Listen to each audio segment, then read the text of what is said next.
살면서 여론과 소문의 힘을 경험해 본 적 많이 있으시죠? 이 어떤 뭐 정말 믿을 수 없는 사실일지라도 혹은 뭐 검증된 사실이든지 간에 그 하나의 사실이라고 밝혀졌다고 여겨지는 것이 이렇게 사람들의 생각을 한번 쭉 휩쓸게 되었을 때에 참 이게 무섭구나, 두렵구나, 참 이런 일도 있을 수 있구나 라는 걸 여러분 좀 경험해 보셨을 겁니다. 그래서 그 경험들을 한번 좀 나눠보는 시간을 가지도록 하겠습니다.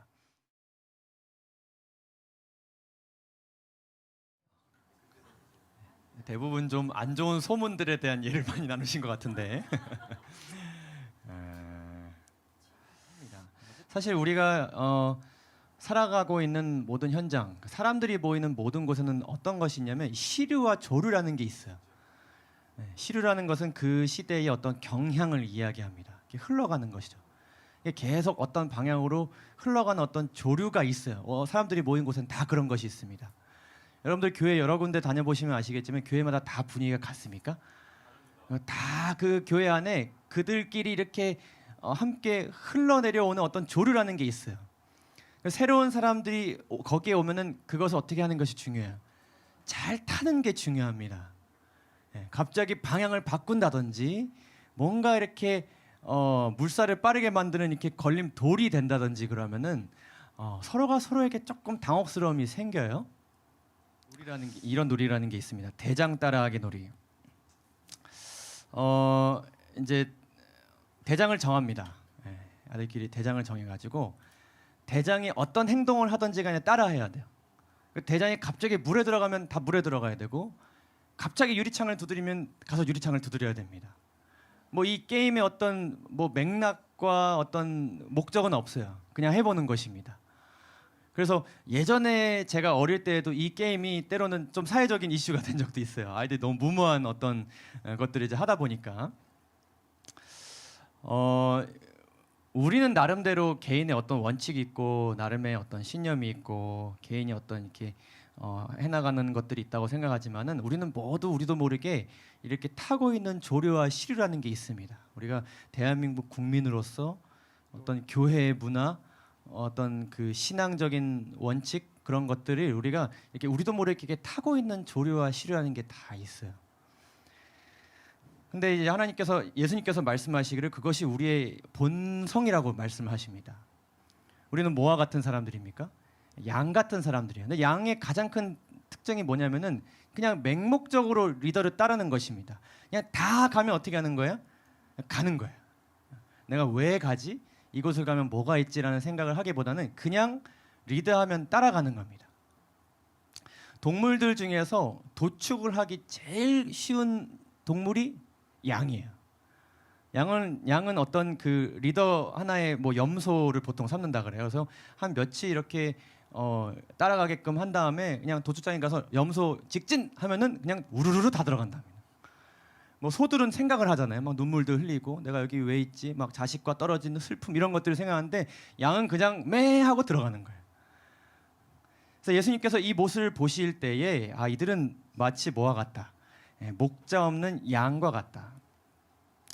근데 그들에게도 나름 뭐가 있었냐면 목자가 있었습니다. 그들이 따르던 지도자들이 있었어요. 가정에 이제 가장이 있었고 다 나름의 어떤 리더들이 그들의 삶 가운데 있었어요. 자기 자신이 스스로의 삶의 리더이기도 했고 그래서 나름 우리도 검증된 리더들을 따르고 있다고 생각했을 수 있어요. 그런데 예수님께서 보시기에 그거는 누가 누구를 인도하는 거예요? 맹인이 맹인을 인도하는 것처럼 예수님께서 보셨어요. 예수님께서 이제 3년 반 공생애를 이제 하시고 거의 이제 십자가에 달려 돌아가실 직전의 장면입니다.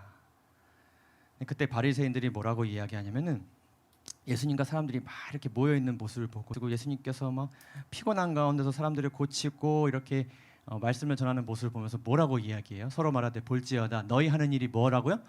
쓸데없다. 너네 쓸데없는 일 하는 거야. 이런 생각을 가지고 바리새인들이 이런 이야기를 함으로 인하여서 점점 예수님께서 만드셨던 그 조류가 점점 이 바리새인들이 만들어낸 조류로 이렇게 휩쓸리기 시작했어요. 뭔가 변화가 있을 것만 같고 사람들의 삶이 변화되고 뭔가 이렇게 큰 개벽이 일어날 것 같이 보여졌는데 이 일이 점점 어떤 일처럼 보여지기 시작했어요? 쓸데없는 일로 보여지기 시작했어요. 이렇게 생각하는 사람들이 점점 늘어나기 시작했습니다. 그러니까 그 모임 자체가 의미 있어 보이지 않는 것이죠. 그래서 이러한 조류와 시류가 이스라엘을 점점 감돌기 시작했습니다. 그러면서 심지어는 그리스도의 사업은 마치 쓰라린 패배를 당한 듯이 보였고, 제자들이 그 모습을 보면서 어떻게 느꼈다고요? 절망을 느꼈다고요. 그러니까 제자들마저도 이 바리새인들이 만들어낸 그 시류에 이렇게 휩쓸려 가고 있었던 것입니다. 이제 예수님께서 이곳에 오셔가지고 우리 함께 이 사명을 함께 감당하자라고 이렇게 공표하신 말씀이죠. 이 천국 복음이 모든 민족에게 증언되기 위하여 온 세상에 전파되리니 그제야 끝이 오리라. 이것을 우리가 다 함께 해나가자라는 말씀을 하신 것인데, 지금 예수님과 이 이스라엘이라는 큰 하나의 영적 공동체가 합심해서 이 일을 이제 진행을 해야 되는 것인데, 예수님께서는 열심히 복음을 전하시고 이제는 십자가 직전 마지막 그 사업을 하시기 위한 그 시점에 놓여져 있는데, 이것을 예수님과 협력하여서 이끌어갈 지도자들은 복음을 받아들일 생각이 있어요, 없어요? 절대 없어요. 1도 없어요.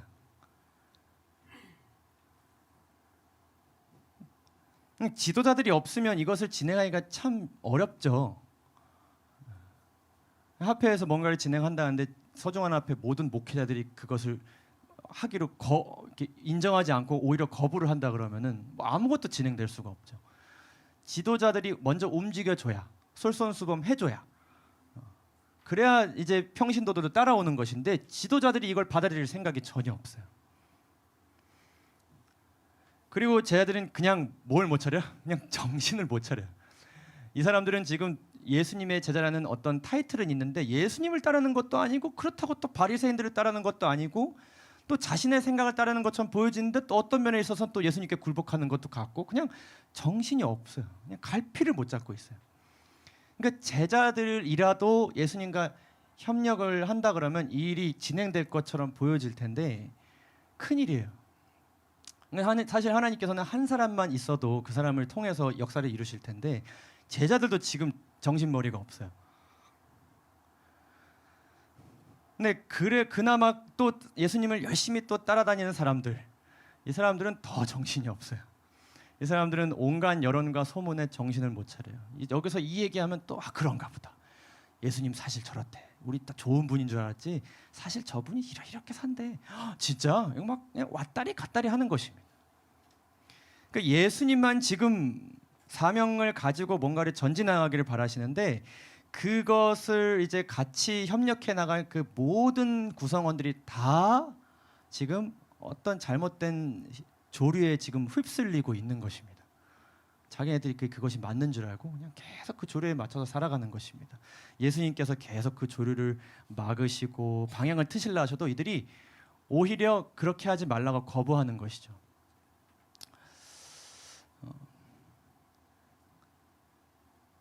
메시아에 대한 부정적인 여론과 실패의 기운이 이스라엘을 가득 찼습니다. 그러니까 십자가가 이제 코앞까지 다가온 그 시점은 이 부정적인 여론과 실패의 기운이 가장 맥시멈으로 차 있었을 때예요. 원래는 반대가 돼야 되거든요. 예수님께서 3년 반 거의 그쯤까지 사역을 하시고 난 다음이기 때문에 제자들도 더 늘어야 되는 상황이고, 지도자들도 이제는 좀 이해하기 시작하는 상황이어야 되고, 사람들도 이제는 조금씩 변화되기 시작한 상황이어야 되는데, 오히려 어떻게 됐어요? 그냥 아무것도 할 수 없는, 그냥 이 조류 자체에서 예수님만 덩그러니 지금 혼자 계신 겁니다. 십자가를 앞두고 아무도 없어요. 근데 태초로부터, 그리고 아브라함 때부터 지금까지 그 이스라엘의 역사가 지금 이 순간 그들에게 아무것도 작용되는 게 없는 것입니다. 미리 예언도 했고, 또 침례요한이 막 또 외쳤고, 예수님이 직접 삶으로 충분히 다 보여주시고 난 이제 십자가만 남은 시점인데도 불구하고 아무도 지금 예수님의 협력자로 일할 사람들이 보여요, 안 보여요? 안 보여요. 굉장히 절망스러운 상황입니다. 바로 그때에 여러분, 과연 이 예수님께서 이 사명을 어떻게 이어나가실 것인가 생각이 드는 이때에 목자를 찾아온 양들이 등장해요. 성경을 이제 보실까요? 보시면 12장 20절입니다. 20절 다 함께 읽어볼까요? 명절에 시작. 명절에 예배하러 올라온 사람 중에 헬라인 몇이 있는데 네. 자, 우리가 아까 살펴봤던 그 19절 바리새인들이 쓸데없는 일 한다 라고 했던 그 장면 바로 다음에 예배를 드리러 올라온 헬라인들이 있었습니다. 이들의 등장은 굉장히 극적이고 굉장히 큰 의미가 있습니다. 정말 큰 의미가 있습니다. 자, 저희가 갈릴리 벳세다 사람 빌립에게 가서 청하여 가로되. 자, 이제 빌립은 벳세다 사람인데 이 벳세다에는 헬라인들이 많이 살았던 그런 곳입니다. 그리고 이 빌립이란 이름도 헬라어식 이름이에요. 그래서 이들이 생각하기에 가장 이렇게 통하는 사람에게 이제 간 것입니다. 혹 이미 알고 있는 지인일 수도 있고요. 어쨌든 이 빌립에게 가서 청하여 가로되 선생이여 우리가 예수를 어떻게 하고자 하나이다? 배웁고자 하나이다. 빌립이 안드레에게 가서 말하고 안드레와 빌립이 예수께 가서 여짜온데 예수께서 대답하여 가라사대. 그렇게 뒤의 내용은 무엇인가 하면은 이 예수님을 만나기 위해 다가온 이 헬라인들에 대한 예수님의 말씀이 그 다음 나오는 것입니다. 자, 근데 여러분 이 장면을 보시면은 이들은 어떤 사람들일 것 같으십니까? 이 절망적인 순간에 등장한 이방인들, 이 사람들은 어떤 사람들일 것 같으신지 잠깐 얘기해 보시면 좋겠습니다. 뭐 특별한 어떤 단서나 이런 것들 없이 이 사람들은 이래서 온 것 같다. 좀 이런 것들을 중요하게 생각하는 사람들 같다. 한번 이야기해 보시면 좋겠습니다. 잠깐 시간 드릴게요. 그냥 한번 상상해 보는 것입니다. 이 사람들은 이런 이유로 왔을 것 같다. 이렇게 살아가는 사람들일 것 같다. 그냥 한번 얘기해 보는 것입니다. 우리 홍기도 집사님 어떤 사람들인 것 같으세요? 예수님의 소문을 보지 않고 눈으로 좀 뵙고자 소문을 많이 들었으니까 어떤 분이실지 궁금해서 그렇죠. 오케이. 또 우리 김세한 청년 교회 문화 안에 있지 않은 편견이 없는 그런 생각 사람들이 아닐까. 좋은 또 생각입니다. 그럴 수 있습니다. 또 우리 네. 김시현 집사님 혹시 명절에 예배하러 왔다는 걸 봤을 때는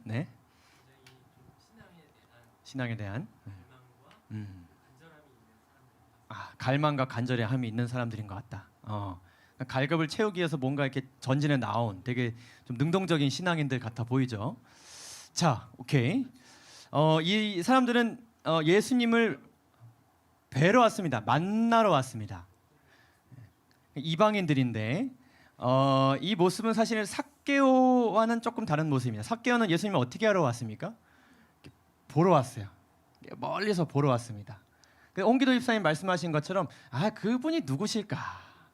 맨날 사람들이 얘기하는 그분은 누구실까? 실물이 궁금하다. 그래서 올라가서 이렇게 본 것이죠. 근데 이 사람들은 조금 달라요. 그냥 저분이구나가 아니라 와가지고 뭔가를 이렇게 나도 전달하고 전달받고자 하기 위해서 한 스텝 더 들어온 것이죠. 앞까지 온 것입니다. 저분 만나게 도와주십시오. 이렇게 온 사람들이에요. 이 말씀 다음에 23절부터 28 사실 뭐 뒤에까지 우리가 다 보면 좋은데 간단하게 28절까지만 좀 보도록 하시겠습니다. 이 헬라인들이 이렇게 배웁고자 하나이다 하니 빌립이 안드레에게 가서 말하고 안드레와 빌립이 예수께 가서 여짜옵니다. 그렇게 해주시겠습니까? 근데 예수께서 대답하여 가라사대 하시면서 이들의 그 다가옴에 대한 예수님의 이 반응이 28절 뭐 뒤에까지도 나오지만 28절까지 이제 나오는 것입니다. 그러니까 이 말씀이 우리 여러분들 따로 아마 보셨겠지만은 이 상황 자체가 예수님을 만나기 위해서 찾아온 헬라인들이 있었을 때 하신 말씀이에요. 그 모습을 보고 하나님 예수님께서 이렇게 반응하시는 말씀입니다. 이 상황에 대한 내 생각은 이러하다. 이것을 이렇게 찾아온 저들에 대한 내 생각은 이러하다라는 그런 말씀입니다. 그래가지고 지금 이 시간에는 우리가 매번 했던 것처럼 저희가 계속 말씀 묵상 간단하게 했거든요. 그래서 그 이 23절부터 28절의 말씀을 쭉 한번 읽어보시고 그분을 찾아온 이방인들에 대한 예수님의 생각과 마음을 한번 들여다보시면 좋겠습니다. 이것이 그냥 뜬금없이 갑자기 딴 얘기 하시는 게 아니에요. 헬라인들이 찾아옴으로 인하여서 예수님이 이런 말씀을 하시게 된 겁니다. 그래서 예수님께서 직접적으로 이 사람은 믿음이 이렇다 저렇다는 많은 말씀은 하지는 않으시지만은 이 사람들이 나를 찾아온 이 상황에 대해서 예수님께서 이렇게 생각하시는 것 같다. 한번 좀 기도하는 마음으로 이 말씀을 한번 들여다보시면 좋겠습니다. 예수님이 헬라인 이렇게 찾아오신 거 이렇게 생각하시는 것 같아. 이런 마음이셨을 것 같아. 뭐 좋으셨을 것 같아. 뭐 등등 한번 좀 얘기해 보시면 좋겠습니다. 시간을 좀 드릴게요. 자, 아까 말씀드렸다시피 이 헬라인들이 등장했던 그 시기는 참 절망적인 시점이었어요. 이 시점에서 이 사람들이 태초로부터 하나님의 말씀에 대해서 제일 들은 양이 많은 사람들이에요. 그렇잖아요. 출애굽기 산 사람들은 창세기 역사밖에 못 봤어요. 근데 이들은 그 수백 년의 역사를 다 알고 있었던 사람들인데 사실 결과가 이랬다는 것은 참 안타까운 상황이죠. 그래서 예수님의 입장에서는 뭔가 이제 앞으로 그냥 뭐 일이 안 될 것 같아서 이렇게 절망스러운 것이 아니라 정말 사랑으로 이들에게 깨우쳤는데 결과적으로 이들의 마음은 이런 상태라고가 된 것이 그분에게 정말로 절망스러운 상황이었을 것입니다. 그런데 이 헬라인들이 뭐 대단한 사람들이라고 나오지도 않고요. 뭐 굉장히 대단한 어떤 행동을 한 것도 아니고 뭐 이렇게 동방박사처럼 뭐 귀중한 걸 가진 것도 아닙니다. 근데 이 예수님의 첫 반응이 굉장히 의미심장합니다. 이것은 이 헬라인이 몇 채 등장을 해서 하나님 예수님께서 이 선언을 하신 것인데 이것은 굉장한 선언이에요. 23절에 뭐라고 말씀하시죠? 인자의 영광을 얻을 때가 왔도다. 때가 이르렀다. 때가 왔다는 선포를 하신 시점이 이 헬라인들이 찾아와서 만나겠습니다라고 했던 때입니다. 어쩌면 이게 우주적인 공표거든요. 이제 이 인자가 여기에 온 그 궁극적인 목표를 이룰 그 시점이 드디어 왔다. 드디어 때가 됐다는 것을 이 헬라인 몇의 등장으로 인해서 하신 것입니다. 디모데전서 3장 16절을 보시게 되면은 이렇게 말씀하십니다. 예수님께서 부활하시고 승천하시고 난 다음에 이제 말씀이니까요. 크도다 경건의 비밀이요 그렇지 않다 하는 이 없도다. 아무도 이렇게 반박할 수 없게 되는 것입니다. 그는 육신으로 나타난 바 되시고 정말로 오신다 하신 대로 정말로 오셨잖아요. 진짜로 오셨잖아요. 영으로 의롭다 하심을 입으시고 이분은 죄를 저지르지 않으셨고 죄에 굴복하지 않으셨고 죄를 이기셨기 때문에 의롭다 하심을 얻었다는 것이 아무도 반박할 수 없는 그런 현재의 지금 상태에 지금 예수님께서 계시다는 것입니다. 천사들에게 보이시고 만국에서 전파되시고 세상에서 믿음 바 되시고 영광 가운데서 올리우셨음이니라. 우리가 이 장면은 일종의 청문회를 생각해 볼 수 있습니다. 우리가 이제 청문회를 보게 되면 이 한 공직에 어떤 사람을 이제 올리기 위해서 사람들이 이제 막 질문들 준비해서 질문을 하잖아요. 그 질문을 하는 사람들이 대부분은 이 사람이 이제 자격이 이 공직에 오를 자격이 있는지 없는지 말 그대로 속된 말로 이렇게 탈탈탈탈 어떻게 해서 와요. 이 사람의 지난 과거에 대해서 그냥 털어오잖아요, 그죠? 그냥 먼지 하나까지 다 찾아서 오잖아요. 근데 예수님께서 이 온 우주의 왕의 자리에 오르시는 데 있어서 온 우주가 보기에 털어도 뭐 하나 안 나오는 거예요. 먼지 하나 안 나오는 것입니다. 그렇기 때문에 영광을 받는 온 우주, 심지어는 악의 무리도조차도 그분은 왕에 오르실 자격이 있다. 사단이 더 이상 예수님을 공격할 수가 없게 된 것입니다. 예수님께서 십자가에서 죽으시고 부활하시고 승천하셨기 때문에 근데 이러한 역사가 있게 되는 것인데 중요한 건 뭐냐면 여기서 만국에서 전파되시고 세상에서 믿은 바가 되셔야 되는데 중요한 건 뭐냐면 예수님께서 이것을 혼자 하실 수 있으실까요? 혼자 하실 수는 있으세요. 그러나 혼자 하시려면 뭐 예수님의 방식으로 하시기가 어려우시고 예수님의 방식, 하나님의 방식은 누구를 사용하세요? 사람을 사용하세요. 결국에는 이렇게 되기 위해서는 사람이 쓰임 받아야 돼요. 쓰임 받을 사람들이 있어야 돼요. 그런데 지금 그 시점에서 지금 아무도 쓰임 받을 만한 누가 있어요, 없어요? 없어요. 근데 이 당시의 그 상황에 대해서 시대서망이 아주 중요한 기록을 하고 있습니다. 잘 보셔야 됩니다. 그리스도께서 영광을 얻으실 때가 이르렀다. 그런데 그분은 어디 아래 계셨다고요? 십자가의 그늘 아래 계셨다. 죽음의 그림자가 그리고 심지어 그냥 죽는 것뿐만 아니라 세상의 모든 죄가 지금 나에게 다가오고 있는 한 번도 경험해 보신 적이 없는 그것이 다가오고 지금 있는 것입니다. 예수님은 그 그늘 가운데 계셨어요. 그런데 그때 헬라인들이 어떤 질문을 합니다.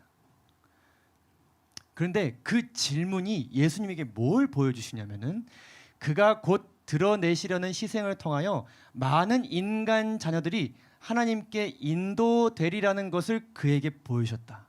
그러니까 예수님께서 이들에게 뭔가 보여주신 것도 있지만 그들의 등장으로 인해서 이 등장한 그 장면이 예수님께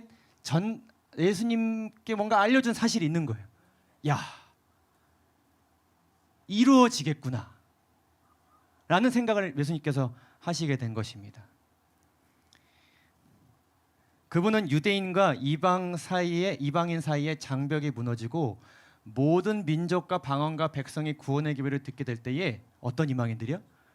이러한 이방인들 가운데서 위대한 수학의 결실이 있을 것을 보셨다.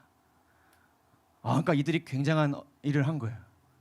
단순히 예수님 만나겠습니다, 만나서 얘기 듣겠습니다 했던 그 마음가짐 자체가 예수님으로 하여금 이런 이방인들 가운데서 역사가 일어나겠구나를 보시게 된 겁니다. 그러니까 이들이 예수님께 보여준 위대한 어떤 그 장면이 있는 것입니다.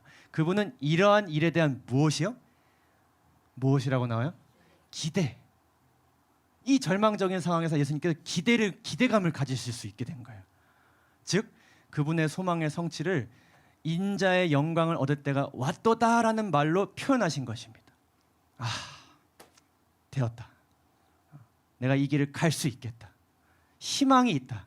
이런 자들로 인하여서 당장은 절망스러워 보이는 이 역사가 이루어지겠다. 확신을 가지게 된 겁니다. 자, 그런데 이들이 왜 왔고 뭘 질문했냐가 중요합니다. 그렇죠? 그게 중요하겠죠. 왜 만나러 왔냐는 거죠.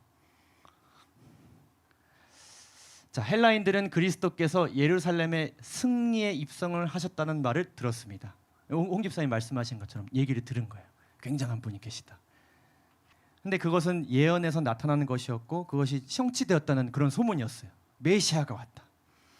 근데 보시면 어떤 사람들은 그분이 성전에서 제사장들과 관원들을 쫓아내셨고 더욱이 그분은 다윗의 보좌를 취하셔서 이스라엘의 왕으로 다스리실 것이라고 생각하고 그 무엇을 퍼뜨렸다고요? 소문을 퍼뜨렸어요. 대부분의 사람들은 그 시류와 조류에 휩쓸려서 그 소문을 뭘로 받아들였을까요? 그렇구나. 그렇게 되실 것이구나. 누구조차도, 제자들조차도. 근데 예수님 옆에서 그게 아니라고. 이제는 예수님께서 십자가에 달려 돌아가시면 더 이상 말할 수 있는 기회도 없어요. 들을 기회도 없어요. 근데 이 헬라인들은 그분의 사명에 관하여 무엇을 알고자 해서 온 거예요? 진실을 알고자 했어요. 내가 이 소문을 들었는데 아무개 유명한 목사님이 얘기하셨는데 유명한 아주 선교사님이 말씀하셨는데 난 누구에게서 듣겠다. 예수님에게 가서 직접 듣겠다. 그게 맞는지 아닌지. 그리하여 그들은 우리가 예수를 배우고자 하나이다라고 말했다. 그래서 그래서 찾아온 거예요. 여론과 소문의 진위 여부를 당사자와의 직접적인 만남과 대화를 통해 확인하려고 한 것입니다. 그러니까 예수님께서 보시기에 그래, 내 이야기를 너희는 정말 들으러 왔구나. 나로 인해서 이걸 확인하려 왔구나. 그래서 이들은 굉장한 특권을 누립니다. 이 요청이 왔을 때 예수님은 유대인들 외에는 아무 또 있을 수 없는 성전 경내에 계셨지만 헬라인들이는 바깥 마당으로, 그러니까 이 사람들은 들어오지 못했던 것입니다. 분리된 상황인데도 이들은 예배드리러 어디 온 거예요? 마당까지 온 거예요. 근데 나오셔가지고 그들과 개인적인 면담을 나누셨다. 굉장한 특권입니다. 그러니까 십자가 직전에 긴밀한 면담을 나눈 특권을 얻은 것입니다. 그 극적인 상황 속에서 무슨 얘기 나누셨을지 너무 궁금하지 않으신가요? 저는 이게 너무 궁금해요. 근데 아마도 이 얘기가 그 얘기였을 것입니다.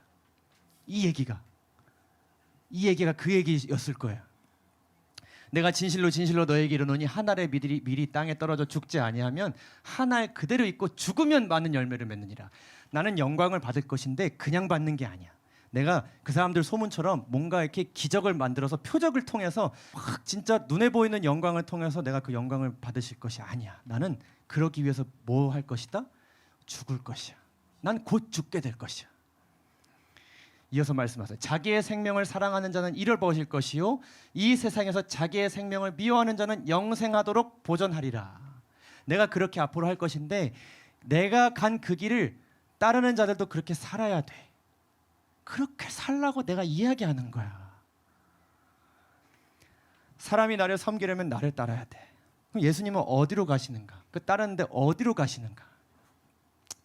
나 있는 곳에 나를 섬기는 자도 거기 있으리니 사람이 나를 섬기면 내 아버지께서 그를 귀히 여기시리라. 그분과 같이 영광을 받기 위해서는 나를 따라서 십자가로 가야 해. 그러면 이들이 이 얘기를 듣고 어떻게 생각하였을까요? 소문이 어떻구나? 틀렸구나. 네, 소문이 틀렸다. 그 아까 얘기했던 소문이 틀린 것입니다. 사람들의 얘기가 잘못된 것이었어요. 예수님께 확인해 보니 이게 맞는 거예요. 네, 전혀 딴 얘기인 거예요. 전혀 딴 얘기인 거예요. 네, 심지어는 예수님께서 3년 반 동안 가르쳤는데 사람들이 어떤 소문을 전하는 거예요? 헛소문을 전하는 거예요. 이 시점에서 예수님께서 가시는 길에 대해서 이해하고자 했고 그분의 말씀을 믿음으로 받아들였던 거의 유일한 사람들이었습니다. 여러분들이 이방인들을 어떻게 생각하시나요? 그러니까 우리가 겉으로 판단할 수 없는 그 모습 속에서 예수님은 과연 어떤 것을 보시겠고 어떤 희망을 가지시겠냐는 것입니다. 근데 중요한 건 뭐냐면은 우리는 지금 누구의 입장에 있어요? 우리는 그 이스라엘 백성의 입장에 있잖아요, 지금은. 근데 예수님께서 어디에서 희망을 얻으신 거예요? 예수님께서 십자가 희생 직전에 우리에게서 희망을 얻으시는 게 아니고 이방인들의 믿음을 통해서 선교에 대한 희망을 보셨다는 사실을 우리가 보게 되었을 때 여러분들 마음이 어떠시고 여러분들 생각이 어떠하신가요? 우리의 모습이 희망적이어야 되잖아요. 그렇죠? 근데 그때 당시에 유대인들은 누가 잘못되었다 생각했어요? 저 마당에 있는 저 사람들이 잘못되었다 생각했어요. 저 사람들이 저렇게 와가지고 성전 앞마당을 더럽히고 있다고 생각했어요. 근데 예수님께서는 그들을 통해서 희망을 보신 것입니다. 이들은 완전 이제 돌이킬 수 없는 상황까지 왔기 때문에 이것을 예수님께서 말씀하셨습니다. 또 너희에게로는 이 동서로부터 많은 사람이 이르러서 그 바깥 세상에서 온 사람들이 아브라함과 이삭과 야곱과 함께 천국에 앉으려니와 그 나라의 본 자손들은 바깥 어두운 데로 쫓겨나서 거기서 울며 이를 갈게 될 것이다. 이건 너무 슬픈 장면입니다. 그렇지 않나요? 생각해 보세요. 여기 있는 사람과 저 밖에 있는 사람들은 이렇게 뭐가 되는 거예요? 교체되는 거예요. 바뀌는 겁니다. 너무 슬픈 이야기입니다. 또 이야기였어요. 사람들이 동서남북으로부터 하나님의 나라 잔치에 참여하리니 보라 나중된 자로서 먼저 될 자가 있고, 그러니까 나중된 자가 다 먼저 된다는 건 아니에요. 그럴 사람들이 있고 먼저 된 자로서 나중될 자도 있느니라. 도대체 이러한 교체가 왜 발생하는 것일까? 우리는 어떤 조류와 시류를 타고 있는가? 한번 생각해 볼 필요가 있는 것입니다. 우리가 어제 살펴본 내용이지만 3분의 2와 3분의 1이 있다 그랬잖아요. 이 3분의 2의 역사, 성경 속에 나타나는 이 3분의 2의 역사를 우리가 보게 되면은 대략 이 명맥이 이렇게 이어집니다. 근데 이들에 대한 여러 가지 역사들이 있지만은 오랜 시간 이어온 이 하나님의 백성들, 특별히 3분의 2의 그 백성들의 일반적인 특성들을 보게 되면 거의 이런 모습이었어요. 고든 마음, 목이 곧았다, 손에 피가 가득했다, 외식한다, 미지근하다. 이게 쭉 이어온 것입니다. 이게 계속 하나님 안에 있었고 또 율법 안에 있었던 백성들의 그 시류였어요. 조류였어요. 그들이 타왔던 그 조류였어요. 굳은 마음이 굳은 마음으로 이어지고 목이 곧은 모습이 목은 곧은 모습으로 대를 이어서 계속 그 시류가 온 것입니다. 수천 년 동안. 참 희한한 일이지 않습니까? 특별히 여기 이제 초대교회 이후의 교회, 콘스탄티누스 황제가 일요일 법령을 이제 공표했을 때, 그 당시에 그 일요일 법령이 적용됐던 것은 그냥 일요일 법령을 공표했기 때문에 그냥 그게 확 다 바뀐 것이 아니고, 그렇게 황제가 공표했을 때 안식일을 지키던 사람들이 예비일을 일요일로 옮겼기 때문에 그게 적용될 수 있었던 것입니다. 그렇잖아요. 만약에 왕이 그렇게 공표를 했는데 이 안식일 준수자들이 목숨 걸고 투항했다면은 어떻게 되었을까요? 절대로 이건 우리가 받아들일 수 없다. 근데 그 교회들이 오케이, 바꾸자, 받아들이자 했기 때문에 그 역사 사실은 적용되고 이어진 겁니다. 왜냐하면 콘스탄티누스 황제가 평화 때문에 그거를 법령을 한 거거든요. 이게 그리스도인 교회들이랑 이 나머지 사람들을 이렇게 융화시키려고 그 법령을 만든 거거든요. 근데 이 사람들이 끝까지 받아들이지 않으면 이게 안 되는 것이었는데 이 사람들이 받아들였기 때문에 그게 된 것입니다. 그러니까 어떻게 그런 역사가 이렇게 비슷하게 이어지겠냐는 것입니다. 예수님께서 이제 이 땅에 그 공생애 시작했을 때 이제 뭐 가나안 혼인 잔치 제외하고 거의 처음 하신 것은 이제 성전 정결이셨잖아요. 근데 이제 우리가 다음 주에 살펴볼 그 말라기 말씀을 보게 되면 어떤 말씀이 나오냐면은 이들이 이 성전에 오는데 뭐를 가져오냐면은 흠 있는 재물을 가져옵니다. 흠이 어떤 재물을 가져야 돼요? 없는 걸 가져야 되잖아요. 그래서 제가 한번 상상을 해봤습니다. 한 주가 너무 바빴어요. 매일 야근하고 너무 피로해요. 그래서 흠 없는 재물 이렇게 살펴볼 시간이 없었어. 그래가지고 정말 잠도 못 자고 그냥 가지고 있는 양들 뒤적뒤적 해가지고 했는데도 없어. 그래갖고 그냥 막 급하게 경동시장 가가지고 그냥 하나 구해왔어. 너무 힘들게 구해왔어. 근데 딱 왔는데 옆에 이문시 집사님이 비둘기 한 마리 딱 가지고 오셨는데 보기에 괜찮아 보여. 지난주에 좀 어떻게 잘 구했네? 이 집사님 얘기하시기를 말도 마시네. 시간도 없고 뭐 그 구할 여유도 없고 그래갖고 그냥 보기에는 괜찮아 보이지. 여기 좀 흠이 있어. 근데 보기에는 괜찮아. 그러네. 다음 주에 또 바쁜 한 주를 보내고 약간 이제 좀 정신없는 한 주를 보내고 생각한 겁니다. 나도 또 시간 여유가 없는데 귀찮고 좀 쉬고 싶은데 그 뭐 이렇게 흠 조금 있어도 뭐 보기에 사람들 모르고 하나님 뭐 그 정도는 봐주시겠지. 조금 타협합니다. 그러다가 이제 어떤 생각을 하게 되냐면 우리가 꼭 그렇게 재물을 힘들게 구해야 되나? 우리 다 바쁘고 먹고 살기 힘든데 그냥 우리 뭐 맨날 어디 세일한다고 몰려가고 저기 재물 세일한다고 저기 비둘기 싸다고 아무개 막 정보 들어가지고 저기로 막 몰려가고 너무 힘들지 않아? 그냥 뭐 하자. 파는 저 사람들을 어디로 데리고 오자. 여기로 데리고 오자.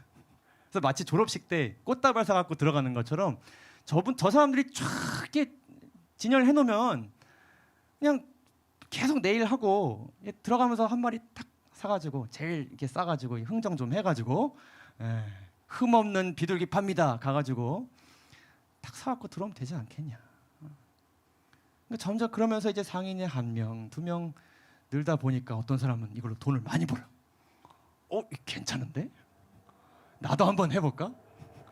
그러면서 내 물건을 가져오기 시작합니다. 그런데 점점 이 사업이 너무 잘 되니까 예배는 그쳐질 수 없으니까 코로나가 있어도 망하지 않는 사업이 있잖아요. 코로나 때 미용실은 절대 안 망했다는데 예를 들면 그런 것입니다. 이 종교를 바꾸지 않는 이상 이게 절대로 망하지 않을 거거든요. 사람들이 많고 서로 이제 막 갑한데 막 서로 자기 자리 싸움도 하고 이러다 보니까 이제 제사장이 와갖고 사람들 너무 싸우니까 어디로 들어와라. 여기까지 와라.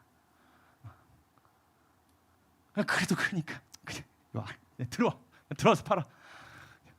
이랬지 않았을까. 근데 말라기의 그 말씀과 그 사이 시간이 한 400년 정도 되거든요. 근데 충분히 우리가 상상해 볼 수 있을 만한 과정이지 않습니까? 그 시류와 조류라는 것이 그렇게 타고 갔게 되었을 때에 어떻게 이런 일이 발생할 수 있을까? 처음에는 상상도 못했던 일이었지만은 아무도 그 조류에 대해서 이상함을 감지하지 않고 그냥 흘러내려갔을 때 결과적으로 예수님 보시기에 어떤 모습이셨어요? 완전히 그냥 총체적 난국이 된 것입니다.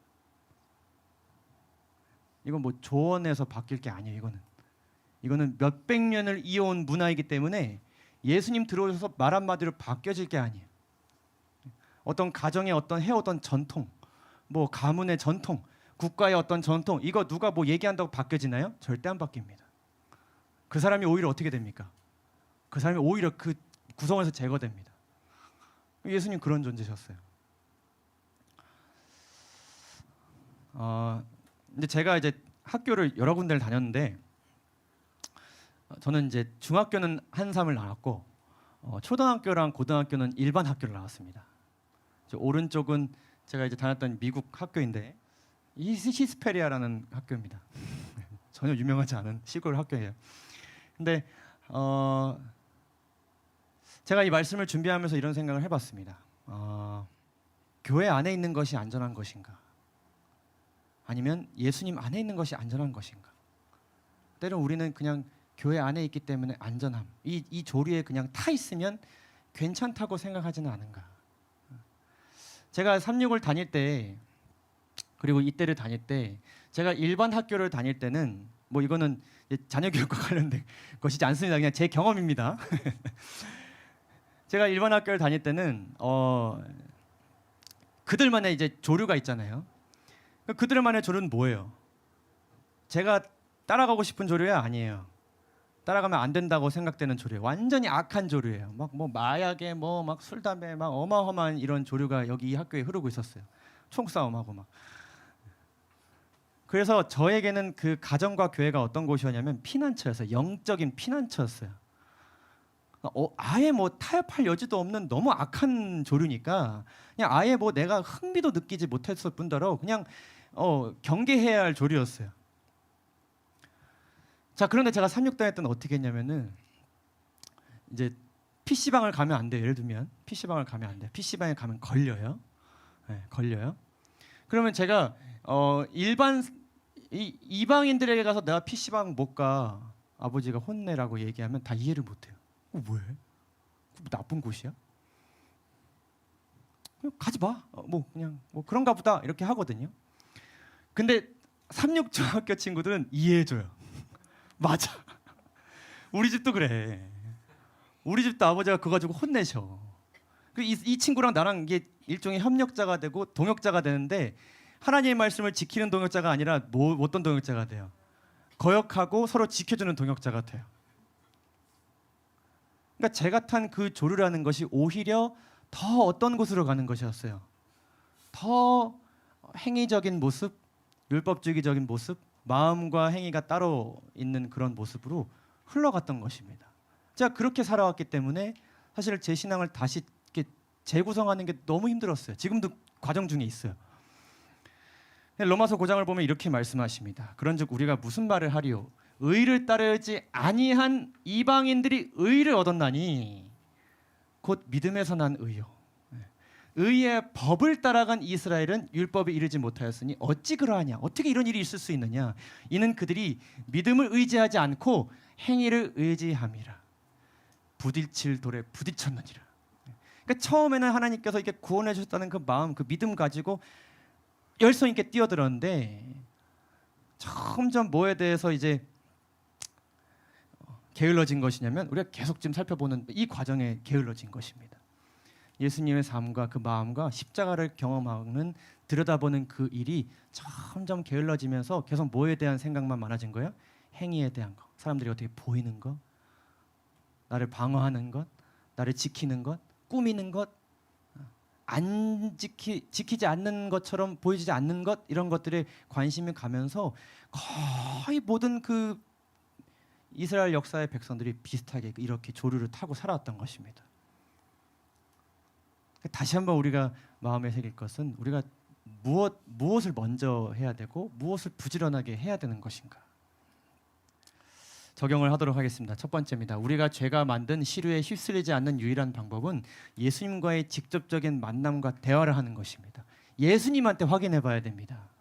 들은 내용도 예수님께 확인을 해야 됩니다. 들은 그 교리와 지식이 예수님의 삶 가운데서 어떻게 이렇게 흘러나오게 됐는지를 확인해 봐야 됩니다. 우리가 알고 있는 그냥 영혼 영혼 불면서 우리 안 믿으니까 그런 것들, 영혼에 대한 이해, 안식일에 대한 이해, 종말에 대한 이해, 이런 것들 여러분 다 이해하셨잖아요. 그 이해된 그 지식이 입술과 삶으로 어떻게 흘러나오는지를 예수님으로부터 확인해 봐야 됩니다. 내가 이렇게 지식을 얻어가지고 이렇게 말을 하는데 예수님의 그 삶을 확인해 봤을 때 이게 예수님의 방식이 아닐 수도 있고 맞을 수도 있어요. 그걸 확인해 봐야 됩니다. 사람에게 이렇게 말하는 것이 맞는가? 내가 이때 이렇게 생각하는 것이 맞는가? 예수님에게 확인해 봐야 되는 것입니다. 전혀 딴 생각을 내가 하고 있을 수도 있어요. 나 자신과 우리 모두를 예수님에게 끊임없이 대비시켜서 현재의 상태를 자주 면밀하게 파악해야 됩니다. 자주. 이것이 그쳐지면 어떻게 될 것이다? 그들이 그냥 우리가 성경에서 발견하는 그 조류를 타고 살아가게 되는 것입니다. 근데 여기서 그쳐지면 안 됩니다. 더 나아가서 우리 모두가 연합해서 이 교회 전체가 그리스도의 조류에 휩쓸리도록 힘썼으면 좋겠습니다. 이 조류를 우리가 새롭게 주님의 능력에 의지해서 만드는 것입니다. 한번 확인해봐서 이렇게 우리의 대화와 이렇게 흘러오는 모든 이렇게 사람을 대하고 이렇게 예배드리는 그 모든 과정이 예수님 중심으로 흘러가는가? 만약 아니라면 우리의 대화가 계속 예수님에 대한 이야기가 아니라 불평, 불만, 세상에 대한 것 이런 것들로 이루어진다 그러면 대체하는 것입니다. 그래서 이곳에 왔을 때 이 교회는 어떤 조류가 흐르고 있다? 그리스도의 조류가 흐르고 있다. 우리가 이것을 위해서 함께 힘쓰고 있다는 모습을 우리가 보여줄 필요가 있어요.